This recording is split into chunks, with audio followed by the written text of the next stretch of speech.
देवी सीता,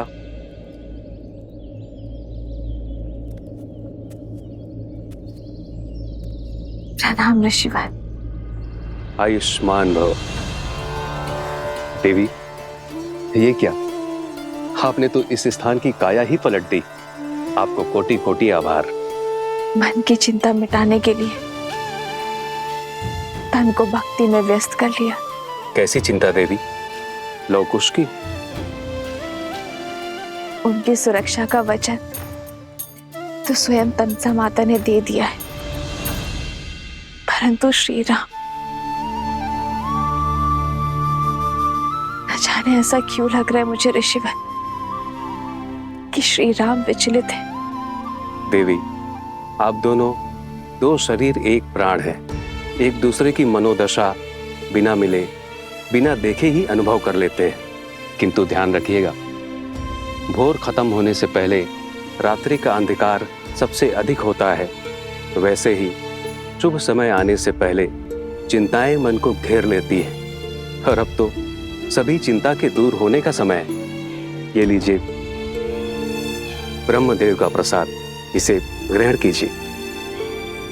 देवी, मैं आपको आश्वस्त करता हूं कि सृष्टि बनाने वाले आपकी समस्त चिंता का नाश अवश्य करेंगे।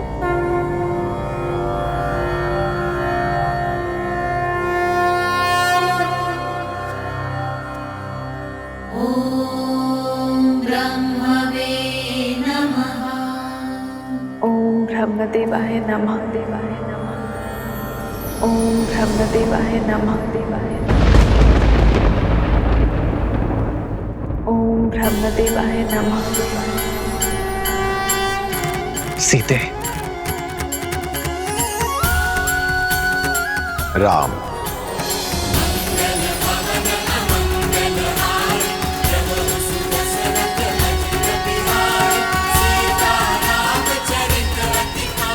ब्रह्मदेव, तुम्हारा तप, मर्यादा धर्म को संसार में फैलाने की ललक अद्भुत। तुम्हारे जीवन की इस यात्रा में देवी सीता ने भी पूरा साथ दिया है। इसलिए मैंने इस सीता के पुतले को इतने प्राण दिए हैं, ये अश्व के लौटने और यज्ञ उत्पन्न विधि के संपूर्ण होने तक मंत्रो जाप कर सके। अभी अश्वमेध यज्ञ देवताओं को भी सहर्ष स्वीकार होगा और उनका आशीर्वाद तुम्हारे साथ है राम। यज्ञ का अभिमंत्रण अश्व को आसुरी शक्तियों और दुर्घटनाओं से बचाता है, किंतु केवल तब जब देवताओं का आशीर्वाद हमारे साथ हो। धन्यवाद ब्रह्मदेव।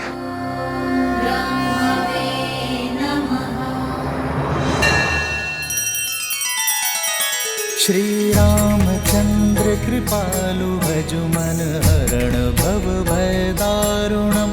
नव कंज लोचन कंज मुख कर कंज पद कंजारुणम।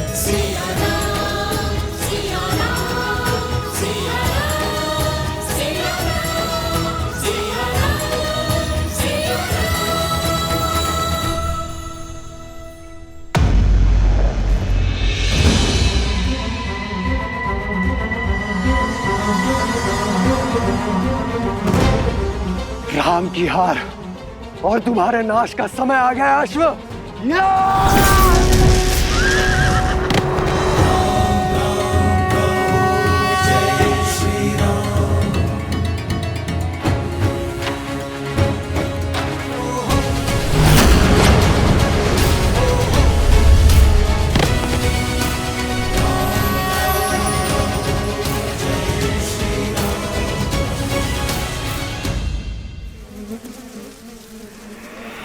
मूर्खाधिपति प्रबंधासुर, इतना भी नहीं जानते कि अश्वमेध का अश्व देवताओं की सुरक्षा में होता है।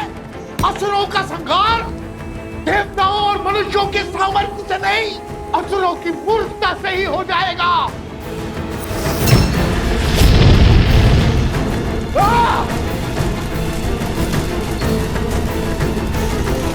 कुछ बोलते रहो कुछ, अन्यथा समझ नहीं आएगा कि तुम साथ हो कि पीछे छूट गए।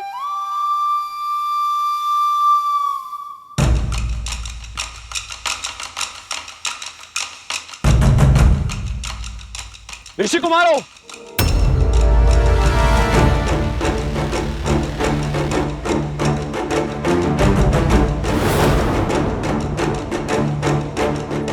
मधुरापुरी, नरेश, शत्रुघ्न, आप सच हो जाओ। इनसे युद्ध करे बिना हम आगे नहीं बढ़ सकते। मैं यहां यज्ञ का अश्व लेने आया हूं। चुपचाप उसे मुझे सौंप दो। वचन देता हूं मैं तुम्हें कि तुम्हें कुछ भी नहीं होगा। बड़े दयालु हैं श्री राम, क्षमा कर देंगे तुम्हें। सोम करें, माला संभालो।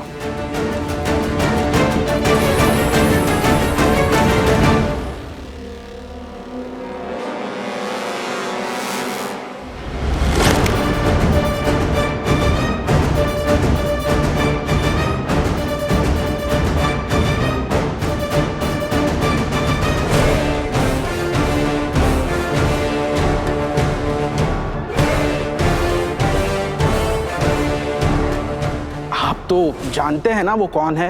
वो कोई साधारण बालक नहीं है, वो अनमोल रत्न है, केवल मेरे लिए नहीं अपितु समस्त संसार के लिए।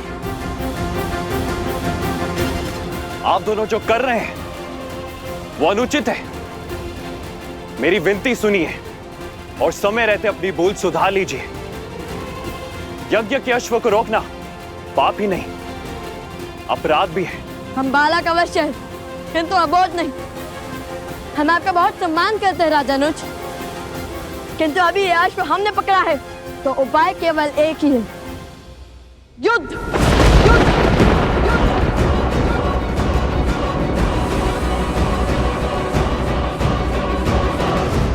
नीति शास्त्र कहते हैं कि व्यक्ति को स्वयं अपनी शक्ति, वास्तविकता से अधिक और दूसरों का प्रेम अपेक्षा से कम ही लगता है। यही भेद आप दोनों के साहस में छलक रहा है। अपनी शक्ति के अनेकों प्रमाण दे चुके हैं हम असुरों के विरुद्ध, मिथिला की प्रतियोगिता में, पूरे संसार में अपने बल का डंका बजवा चुके हैं हम। और रही बात दूसरों की प्रेम की, तो हमें आपसे प्रेम की अपेक्षा नहीं है। यदि आप युद्ध से पहले हमें सुप्रभात कह देंगे तब भी हमारी आंखें भर आएंगी। देखिए, मेरे पास पूरी सेना है और आप दोनों बिल्कुल अकेले हैं। युद्ध शास्त्र कहता है कि सेना के सामने युद्ध करने का साहस तो महारथी को भी नहीं करना चाहिए। जैसे सर्पों के टोले में नागराज महाबली होकर भी नहीं जाता। नागराज भले ही ना जाए, गरुड़ या नेवले अकेले जाते हैं सर्पों की टोली में। स्वयं को क्या समझते हो, गरुड़ या नेवला? काल बेलिया जो सर्पों को अपनी बीन पर नचाते हैं। शस्त्र भी उठाएंगे या अयोध्या में केवल वाक युद्ध की प्रथा है? हम वो शत्रु नहीं जो आपकी निरर्थक बातों से ही मर जाए।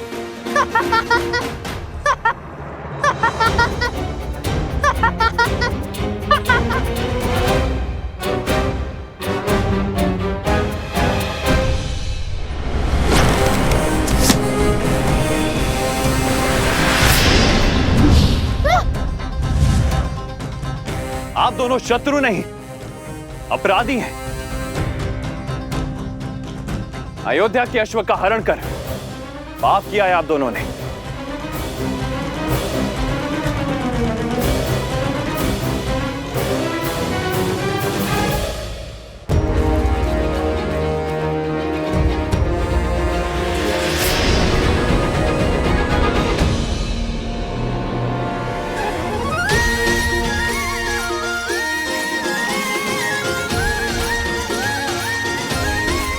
धन्यवाद मित्र सोमकर्ण।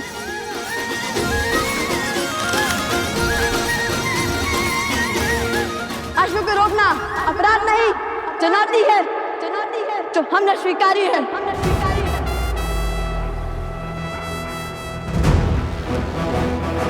कुश।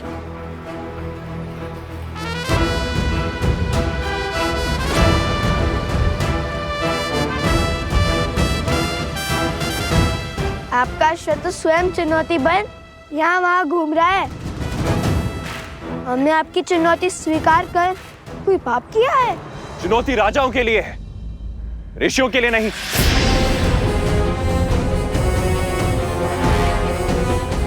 क्या बताएंगे आप? कहां के राजा हैं आप? राजा ना होकर अश्व को रोकना अपराध की श्रेणी में ही आता है। ऐसा तो कहीं नहीं लिखा है। लिखा नहीं है, किंतु असत्य भी नहीं है। ये हमारे राजा हैं। मेरे ज्येष्ठ भ्राता अवसरा ने इनका राज्याभिषेक किया है।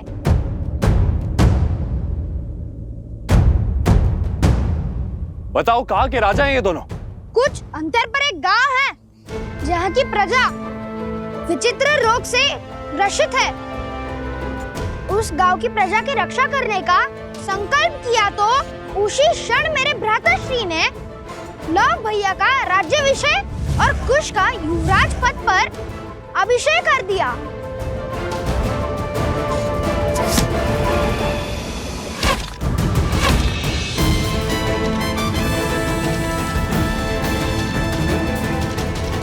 राजानुज, युद्ध में असावधान होना सबसे बड़ा अपराध है।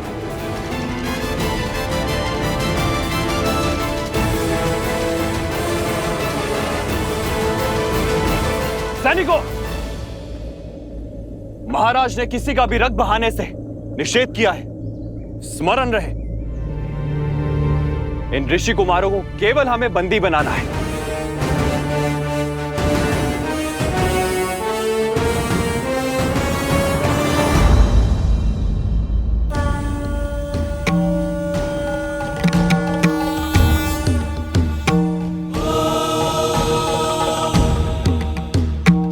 वन देवी, नियति मोड़ ले रही है। आपके दोनों पुत्र अपने जीवन की सबसे कठिन यात्रा पर निकलने वाले हैं। मैं केवल आपको यह बताना चाहता हूं कि आपके दोनों पुत्र एक पूरी सेना के विरुद्ध लड़ाई लड़ रहे हैं। सेना?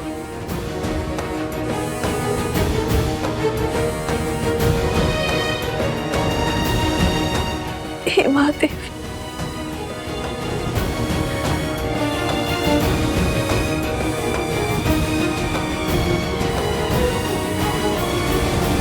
ये कैसा संकट है ऋषिवर,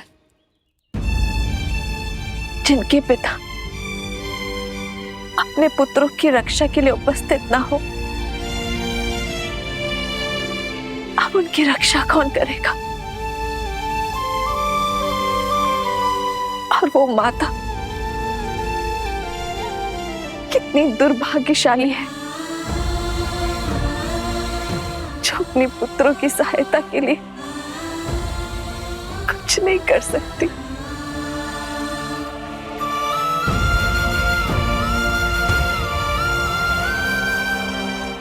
ऋषिवर, कोई तो उपाय होगा ना कि इस संकट से बाहर पा सके, मैं अपने पुत्रों की रक्षा कर सकूं। बताइए गुरुवर।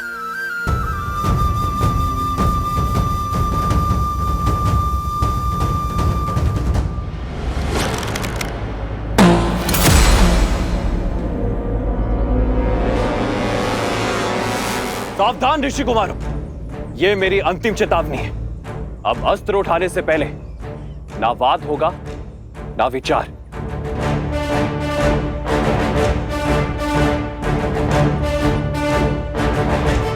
यदि अब भी ये नहीं रुके तो मुझे इन पर प्रहार करना ही होगा। मेरा पहला धर्म अपने महाराज की आज्ञा का पालन करना है। सैनिकों, जाओ और पकड़ लाओ इन्हें।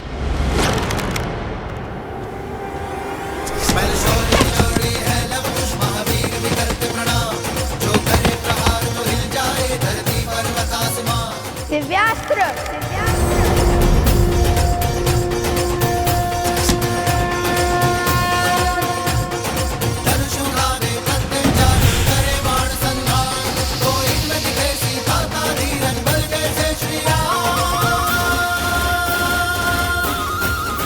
संपूर्ण संसार में मर्यादा धर्म का प्रचार हो रहा है और आप दोनों धर्म स्थापना के मार्ग में अवरोध बनकर पाप कर रहे हैं।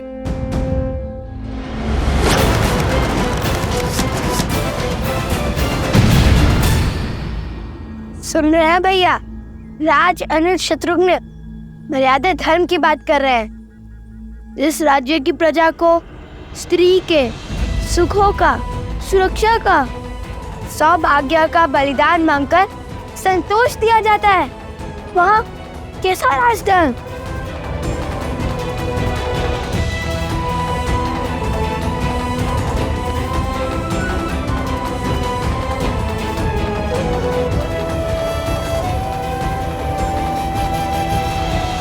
आप दोनों का क्या संबंध है अयोध्या की महारानी से? संबंध है भक्ति और भाव का संबंध। हमने राम कथा पढ़ी है, श्री राम और माता सीता की पूजा की है, और यदि हमारी माता के बाद कोई है जिसमें हमें ममता दिखती है तो वो माता सीता है। क्या रक्त के संबंध से श्रद्धा का संबंध अधिक महान नहीं होता? सिया राम जय जय राम, राम सिया राम जय जय। सूर्यवंश के इन सूर्य का तेज अयोध्या तक नहीं पहुंचना चाहिए। आप किसी से कुछ नहीं कहेंगे भैया।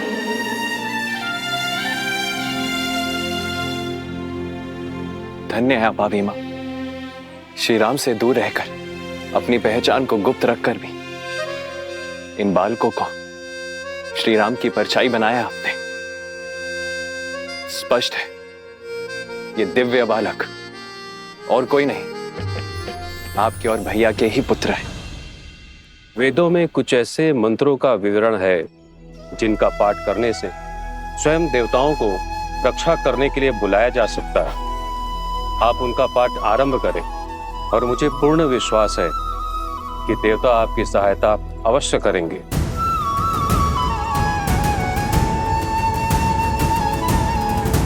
मैं आपको वो वेद मंत्र बताती हूँ वनदेवी।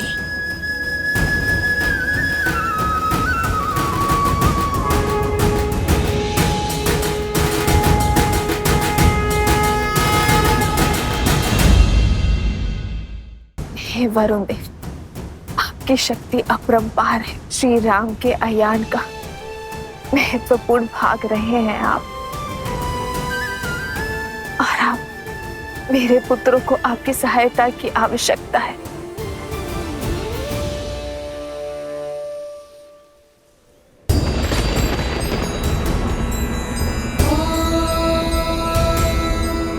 जलबिंबाय विद्महे लीलापुरुषाय धीमहि वरुणः प्रचोदयात्।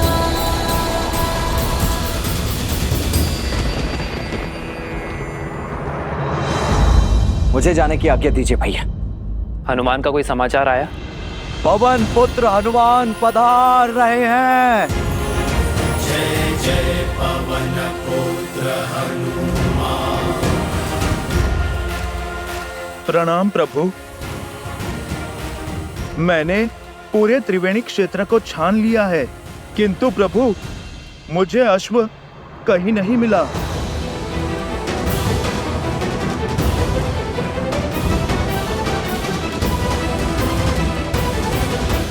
प्रभु शत्रुघ्न सेना ने भी अपना पथ बदल लिया है। प्रभु मुझे लगता है वो किसी युद्ध में उलझ गए हैं।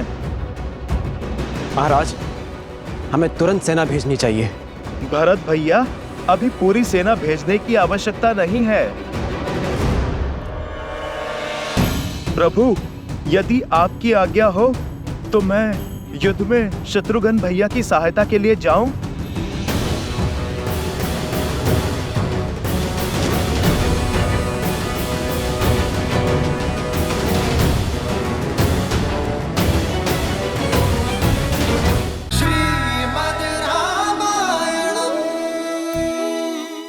प्रभु, यदि आपकी आज्ञा हो तो मैं युद्ध में शत्रुघ्न भैया की सहायता के लिए जाऊं?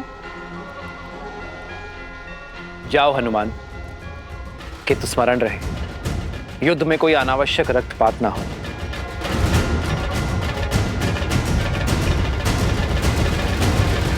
जय श्री राम।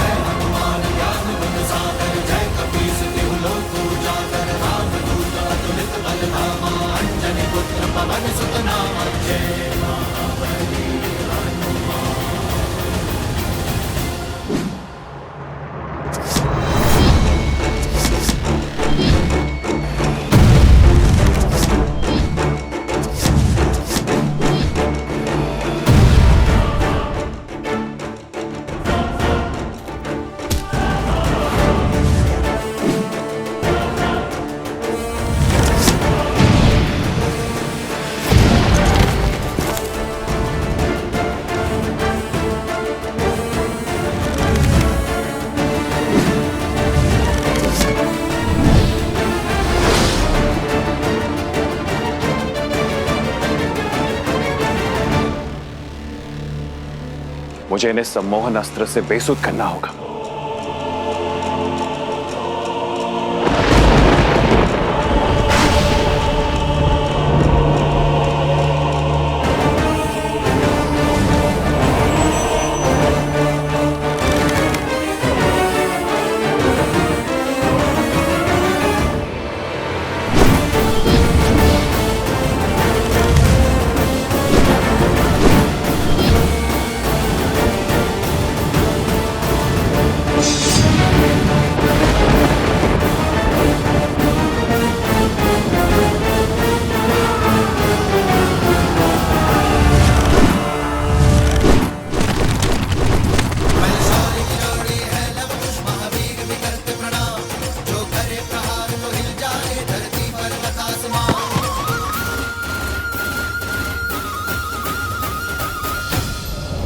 नागस्त्र।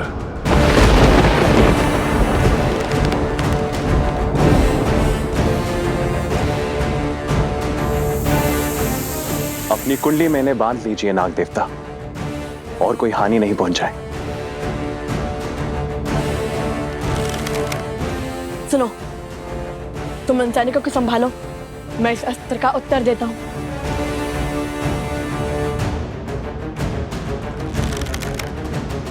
गरुड़ास्त्र, गरुड़देव हमारी रक्षा कीजिए।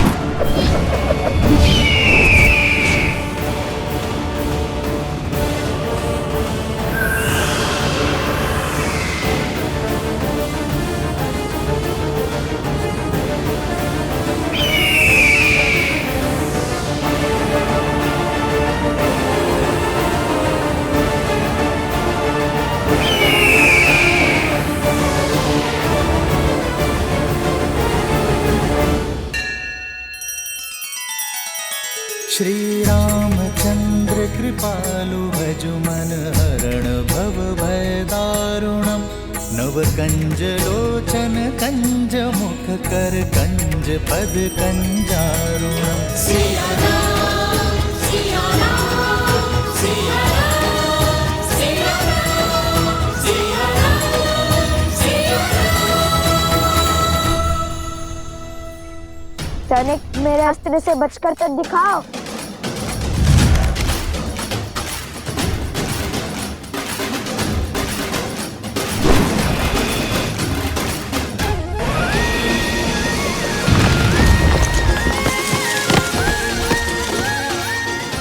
अरे संभाल कर, सैनिक आगे तो देखो।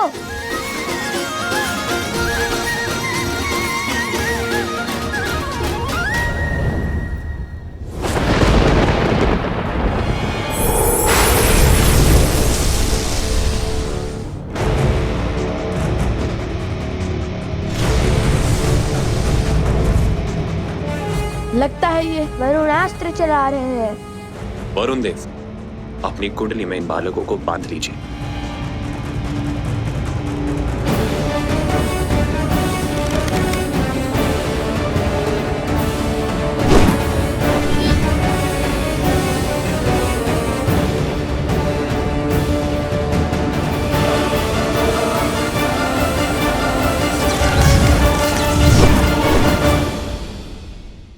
जलबिम्बाय विद्महे नीलपुरुषाय धीमहि तन्नो वरुणः प्रचोदयात्। असंभव, वरुण देव इनके पक्ष में क्यों है?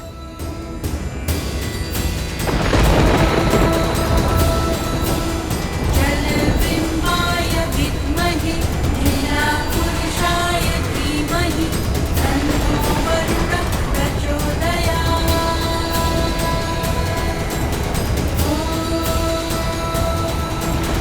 जलबिम्बाय विद्महे नीलपुरुषाय धीमहि तन्नो वरुणः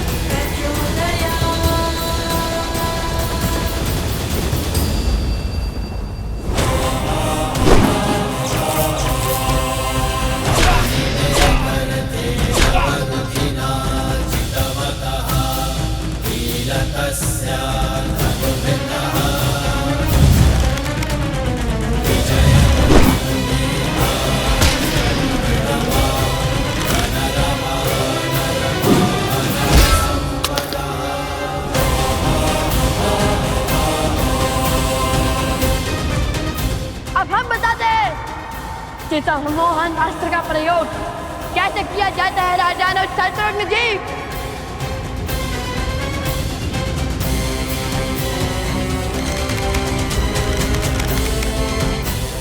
इस पराजय ने जितना संतोष मुझे दिया है उतना आज तक मुझे किसी विजय ने नहीं दिया।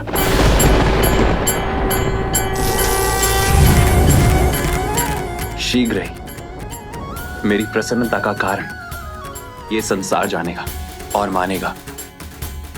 यह पराजय स्वीकार कर शत्रुघ्न ने कोई द्रोह नहीं किया।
धन्यवाद वरुण देव।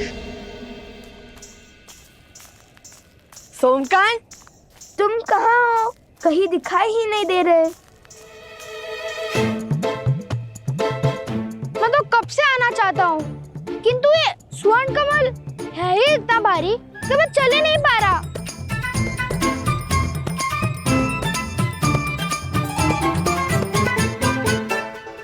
लाओ।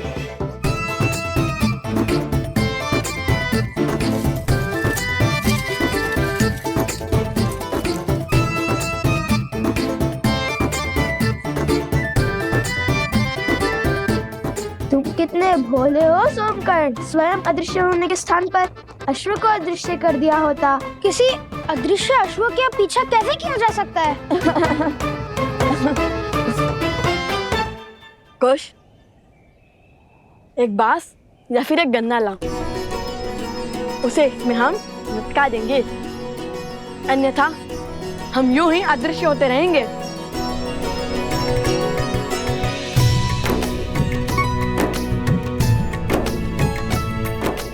सोमकर्ण, तुमने असत्य कहा है कि हमारा राज्याभिषेक हुआ है, किंतु अब उस असत्य को सत्य बनाना होगा हमें। अयोध्या से अन्य कोई सेना आए उससे पहले हमें वो औषधि खोजनी होगी और उन गांव वालों को उनके रोगों से मुक्त कराना है। ये लीजिए भैया।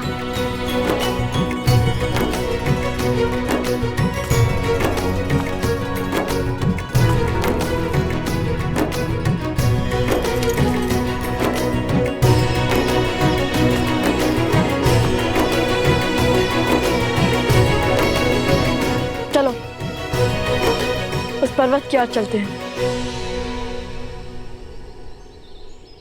भैया किंतु औषधि कैसे खोजेंगे? सूर्यास्त होने को है।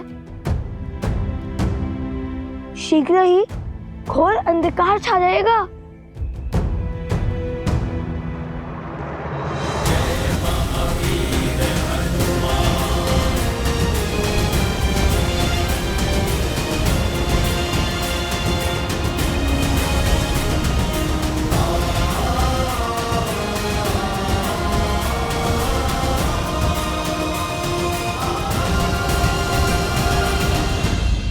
पिताश्री, शत्रुघ्न समझ चुके हैं लव कुश और कोई नहीं, श्री राम और माता सीता के पुत्र हैं और स्वयं उनके भतीजे हैं। किंतु संसार उन्हें इस निर्णय के लिए राजद्रोही क्यों कहेगा? कर्तव्य और भाव के बीच चुनाव कैसे किया जाए? क्या हृदय का कोई स्थान नहीं? प्रिय गणेश, यूं समझ लो कि कर्तव्य कलकल करते एक नदी की भांति है, जिसकी अपनी ही गति है, अपनी ही दिशा है और अपना ही एक उद्देश्य है, जिसे धर्म निर्धारित करता है। और हमारा हृदय और उसकी भावनाएं वो वायु से उत्पन्न हुई लहरों की भांति होती हैं, जो आती जाती रहते हैं, कभी स्थिर तो कभी अस्थिर। परंतु जब ये लहरें ही नदी की दिशा निर्धारित करने लगे तो नदी अपने पथ से भटक जाती है। भाव हमें अपने अधीन कर कर्तव्यों से विमुख कर देता है। हाँ पुत्र, तुम्हारी माता का कहना सर्वथा उचित है और ऐसे में कर्तव्य ही है जो हमें बल देता है। और जब हम कर्तव्य के पथ पर चलते हुए स्वयं को तन मन से संपूर्ण रूप से समर्पित कर देते हैं, तब हमें केवल सत्य के समक्ष ही नतमस्तक होने की आवश्यकता पड़ती है, क्योंकि सत्य ही धर्म है और धर्म ही है जो हमें ईश्वर से जोड़ने की शक्ति रखता है।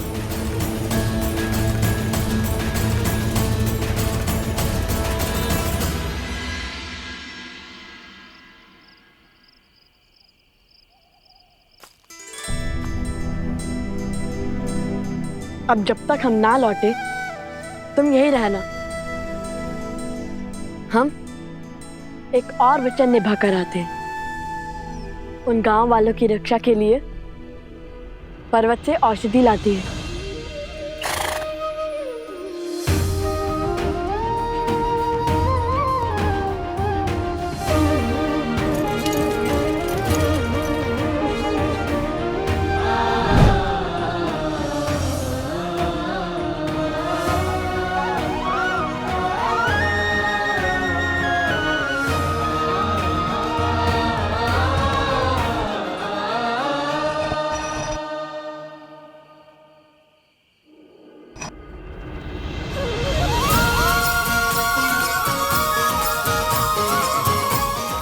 अब तुम्हें खोजने में कठिनाई नहीं होगी मित्र।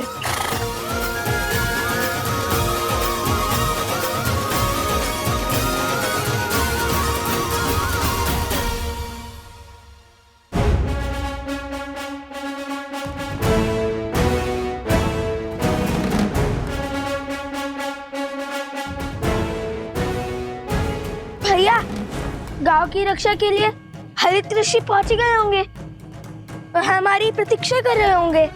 किंतु यदि ऊपर अनेक वनस्पति हुई तो हम उनमें से एक जड़ी बूटी कैसे पहचानेंगे?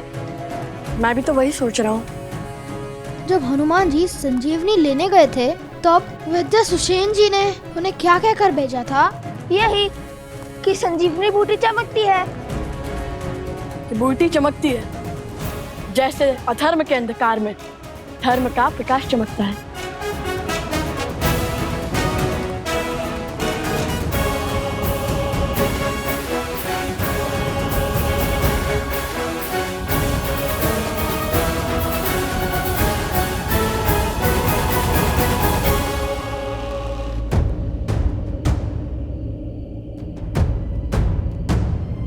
लो, यहाँ तो कई बूटी चमक रही हैं। अब कैसे ढूंढे बूटी?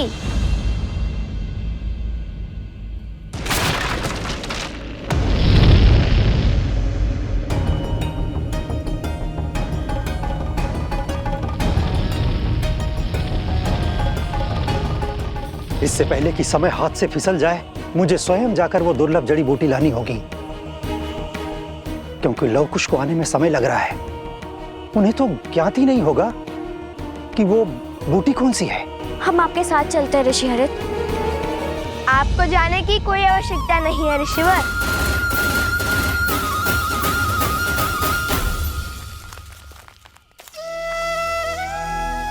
लवकुश भी आ गए और आपके लिए जड़ी बूटी भी। चाहिए ना आपकी वो दुर्लभ जड़ी बूटी? हाँ, यही वो बूटी है। किंतु लवकुश, तुम्हें जड़ी बूटी कैसे पहचानी? बताएंगे बताएंगे।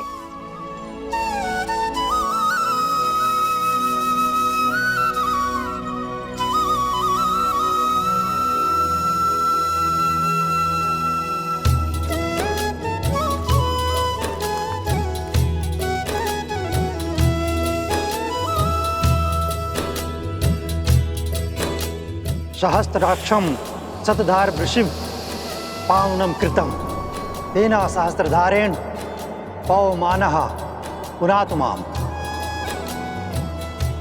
सहस्त्राक्षम शतधार वृषिव पावनम कृतम तेना सहस्त्रधारेण पवमानः पुनातुमाम।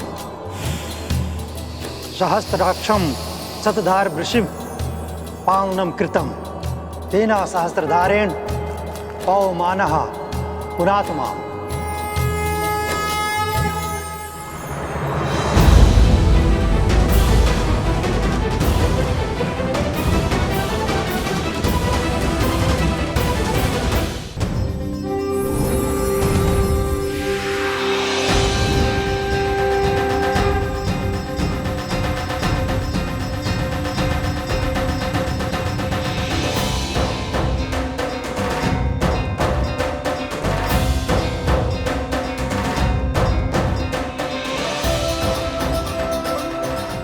मैं निरोगी हो गया, मेरा रोग भी ठीक हो गया, हम सब स्वस्थ हो गए। धन्यवाद ऋषिवर, आपके कारण। मेरे कारण नहीं, ये सब तो लवकुश ने किया है। धन्यवाद। आप दोनों का कोटि कोटि धन्यवाद। आप दोनों ने अपने प्राणों को संकट में डालकर हमारी सहायता की। आपका साहस और सामर्थ्य सदैव बना रहे। आप दोनों इस संसार के लिए एक उत्तम उदाहरण बन के उभरे। हम केवल मुख से ही आपको धन्यवाद कह सकते हैं, क्योंकि आपको देने के लिए हमारे पास कुछ भी नहीं है। हमें बताइए ऋषि कुमार, आपको क्या चाहिए? हम आपका कर कैसे चुकाएं? हमें कुछ भी नहीं चाहिए। हमें जो उचित लगा, जो धर्म संगत लगा, हमने बस वही किया।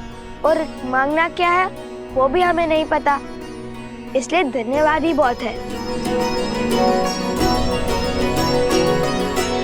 मैं जानता हूँ क्या मांगना है।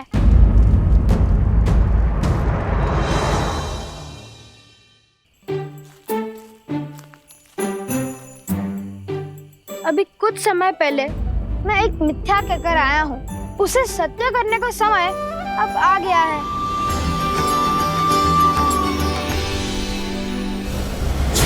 महावीर हनुमान, जय जय पवन पुत्र हनुमान।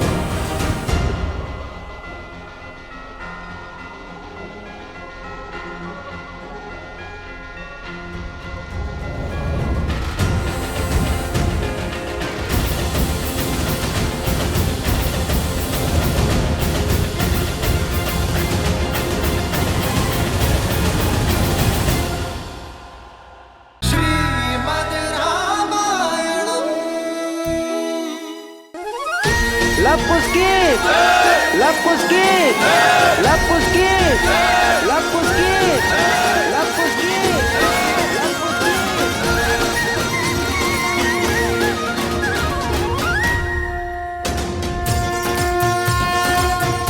ये टीका आपके इस गांव पर आधिपत्य का संकेत है।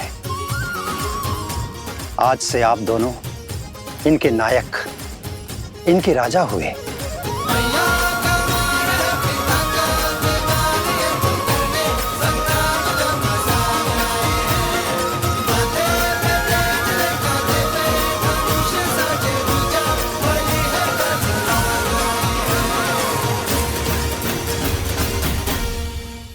देखा, कहा था ना तुम दोनों राजा हो। और अब ये सब मैं राजा का मान सम्मान देंगे और अश्व को रोकने का अधिकार भी मिल ही गया। क्या बताएंगे आप? कहाँ के राजा हैं आप? तुम हमारे साथ रहकर बुद्धिमान हो गए हो सोमकर्ण, अति उत्तम।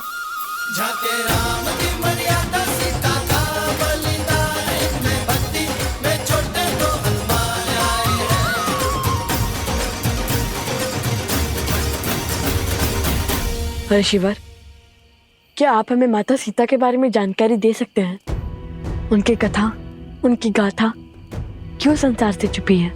देवी सीता ने स्वयं को संसार से छुपाना स्वयं ही स्वीकारा है। उनकी इच्छा का सम्मान करो पुत्रों। किंतु उन्हें छुपने की क्या आवश्यकता है? वो तो निर्दोष है ना? किसने कहा कि केवल एक दोषी ही स्वयं को छुपाता है? बीज भी संसार को वृक्ष की छाल देने से पहले स्वयं को भूमि में छिपाकर रखता है। देवी सीता का अज्ञातवास भी एक आवरण है। समय आने पर उनके सत्य की छाया पूरे संसार को आशीष देगी। तो यदि हम उन्हें खोजना चाहे तो हमें कोई संकेत मिलेगा? तो कदाचित इस बार बीज को अंकुरित होने में सहायता की आवश्यकता है। देवी सीता, विधि का विधान है बच्चों, और विधान में जब जहां जिसकी आवश्यकता होती है उसके वहां पहुंचने के संकेत और मार्ग स्वयं ही बन जाते हैं।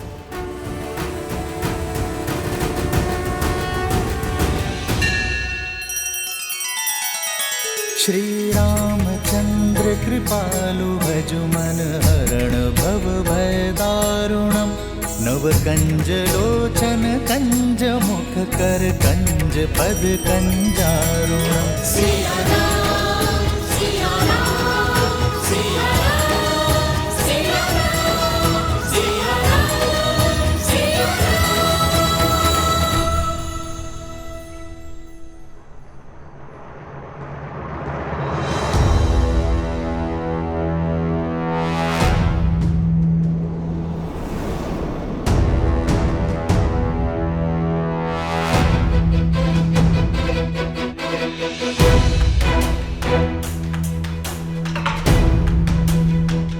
यहाँ युद्ध के बाद छाई शांति है। ना पशु है और ना ही पक्षी। सब भयभीत होकर छिप गए हैं, अर्थात युद्ध निकट ही घटा है।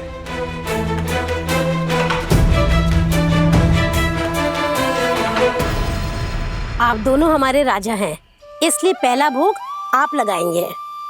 नहीं, राजा स्वामी नहीं, सेवक होता है जो प्रजा से पहले अपना पेट भर ले। वो रक्षक नहीं, भक्षक होता है। आइए हम सब साथ भोजन करेंगे। लीजिए।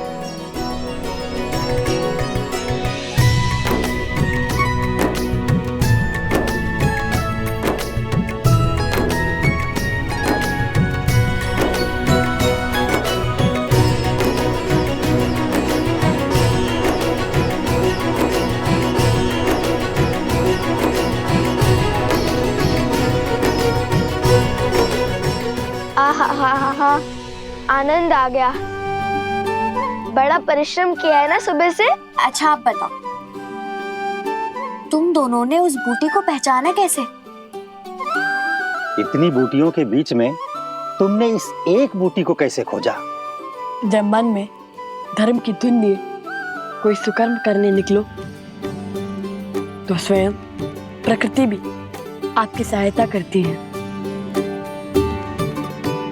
और फिर रामायण की कथा है ना हमारी सहायता के लिए। हमें पता था ऐसी चमत्कारी बूटी चमकती ही होगी। वो हुआ ये भैया कि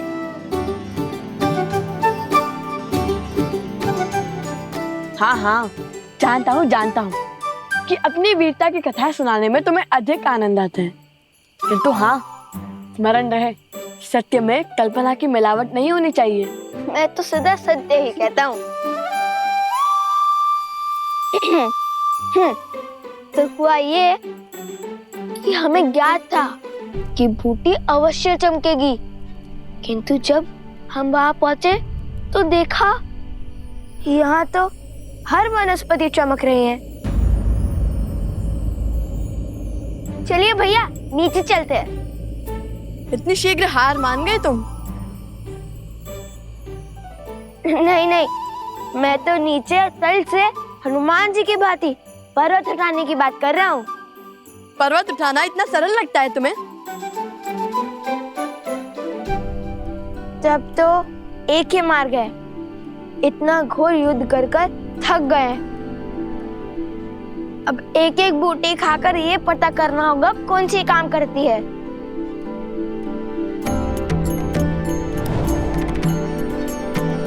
और यदि कोई भी बूटी विषैली निकली तो?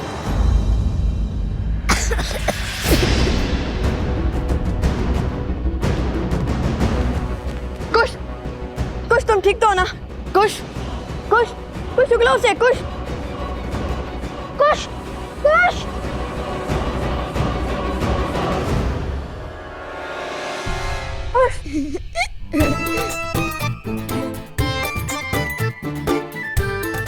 अब डर गए ना?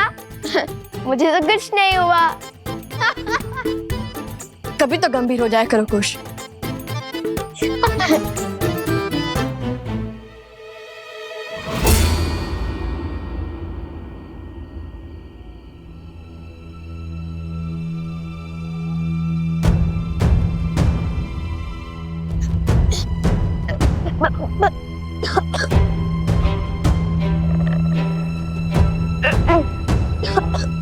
बार बार तुम्हारे जाल में नहीं फंसूंगा मैं।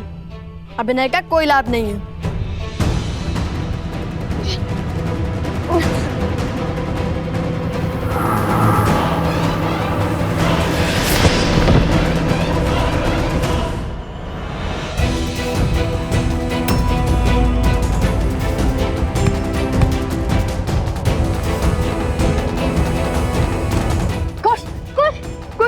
कुश क्या हो गया तुम्हें?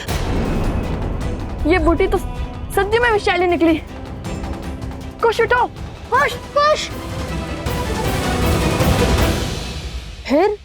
फिर क्या? मेरा नीलाकंठ देखकर भैया को विश्वास तो हो गया था, किंतु लगता है विष फैल रहा है। अब क्या करें? भैया अब बूटी खोज लोगे ना? कैसे कुश? तुम्हारी अटपटी बातों से ही तो मुझे नए मार्ग दिखते हैं। तुम्हारे बिना मैं क्या करूंगा?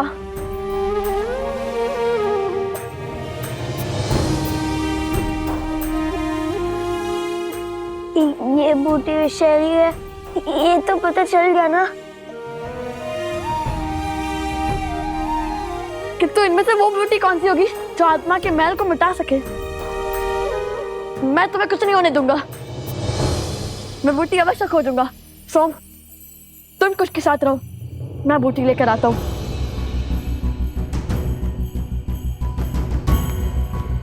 आंखें खोलो कुश।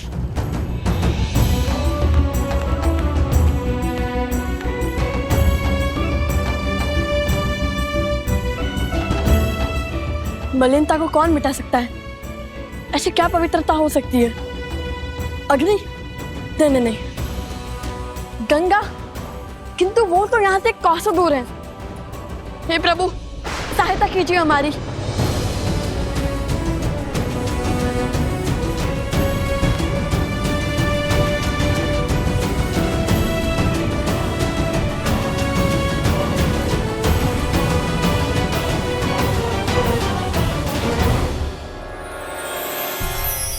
ये नक्षत्र तो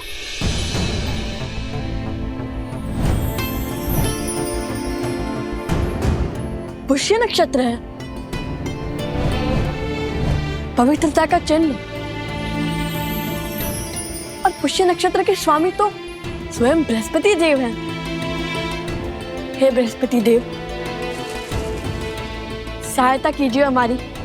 ओम बृहस्पते नमः, ओम बृहस्पते नमः।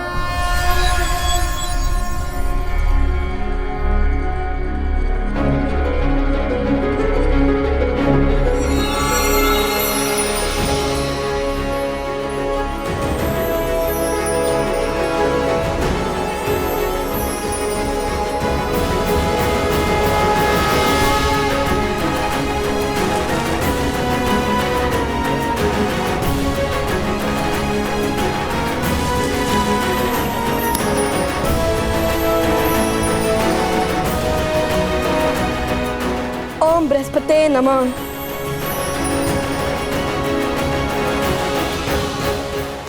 कुश। ओम बृहस्पतिये नमः, ओम बृहस्पतिये नमः।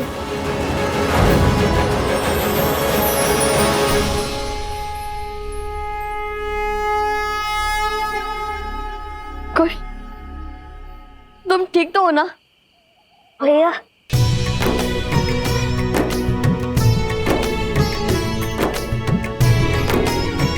कुश, मेरे भाई, इस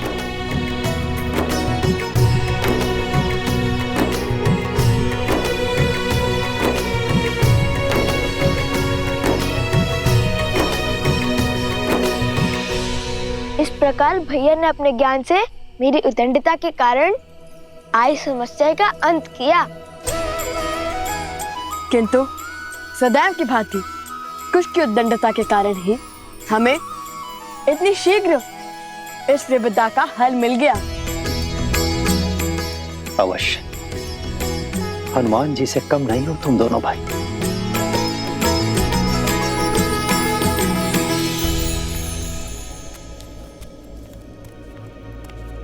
पूरा वन घूमकर पुनः यहीं पर आ गया। मुझे कोई संकेत नहीं मिल रहा।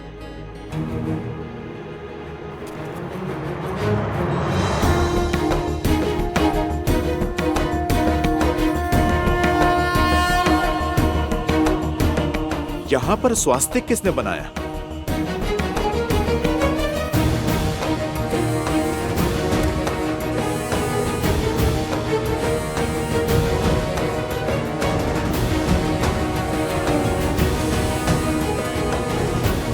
केवल इसी वृक्ष पर चिन्ह है। शीघ्र चलिए, मुझे आप सबको कुछ अलौकिक दिखाना है। अर्थात सीता माता मिल गई क्या तुम्हें? माता सीता तो नहीं, किंतु उन तक पहुंचने की सिद्धि अवश्य मिल गई। सोचिए भाभी श्री, सोचिए।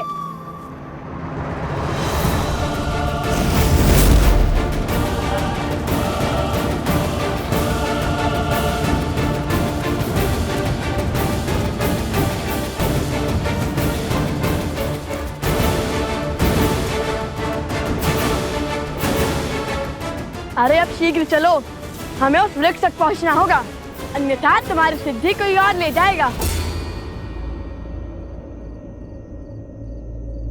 ये कैसा आभास है? मानो कोई दिव्य शक्ति आसपास है।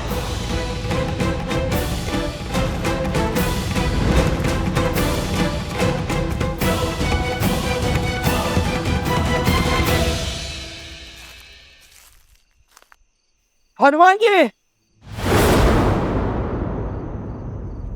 सैनिकों,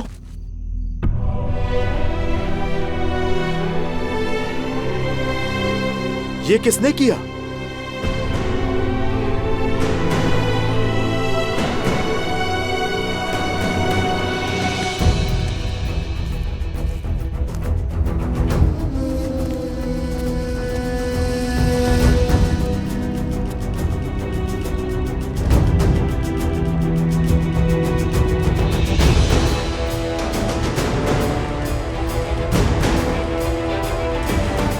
हम इसी गड्ढे में गिरे थे हनुमान जी। उन ऋषि कुमारों पर जब हम प्रहार करने गए तो उन्होंने हम पर ब्रह्मास्त्र छोड़ दिया। अश्व को पकड़ने वाले भी वो 2 ही थे और बाकी के सैनिक और राजनुज शत्रुघ्न यहाँ गिरे थे।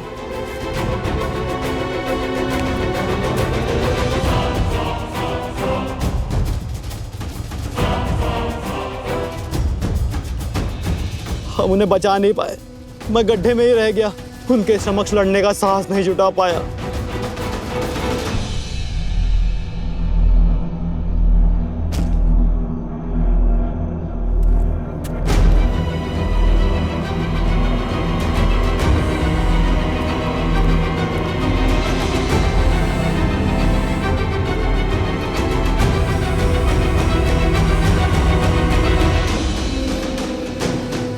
ये सब मूर्छित हुए हैं, इनके प्राण नहीं निकले हैं, सम्मोहन अस्त्र के पाश में बंधे हैं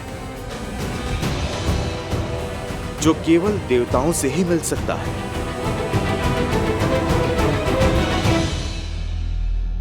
पर शत्रुघ्न भैया कहाँ हैं? हम उन्हीं को खोज रहे थे हनुमान जी, तब तक आप हमें दिख गए।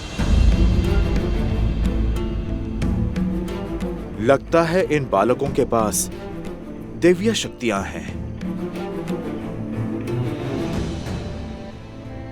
अवश्य ही ये वही ऋषि कुमार हैं जो अयोध्या आए थे। वो एक दूसरे को लवकुश कहकर पुकार रहे थे। लवकुश? इतने बड़े राम भक्त अपने ही प्रभु का अश्व क्यों रोकेंगे? तुम इन्हें अयोध्या ले जाओ। शत्रुघ्न भैया को मैं खोजता हूं।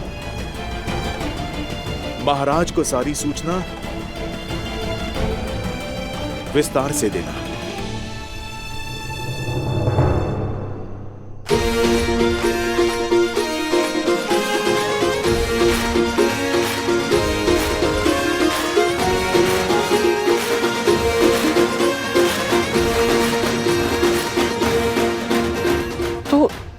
तुमने उसे पकड़ ही लिया? है ना अद्भुत? कहा था ना, लवकुश कुछ भी कर सकते हैं। सच्ची में तुमने उसे पकड़ लिया? अरे अवश्य। अब चलिए, हमें वो स्वर्ण कमल लेकर आश्रम भी पहुंचना है। कल सुबह पूजा है।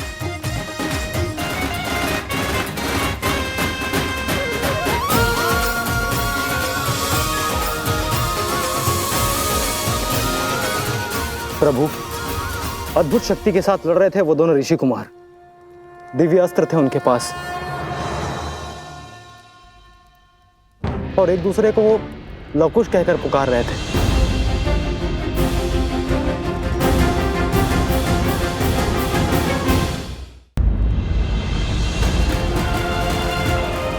महाराज, ये तो वही 2 ऋषि कुमार हैं जिनके गायन ने हम सभी को मंत्रमुग्ध कर दिया था।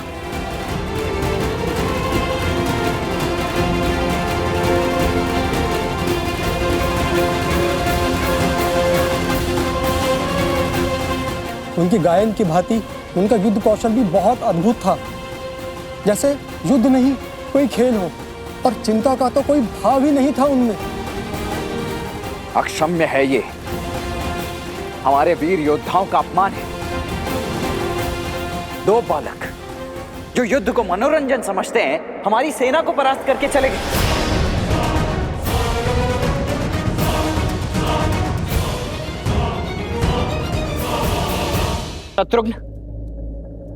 शत्रुघ्न कहाँ है? जी वो रामानुज और बाकी सैनिक सम्मोहन अस्त्र से मूर्छित हो गए थे। और उसके पश्चात राम और शत्रुघ्न लुप्त हो गए। हनुमान जी उन्हें खोजने का प्रयास कर रहे हैं।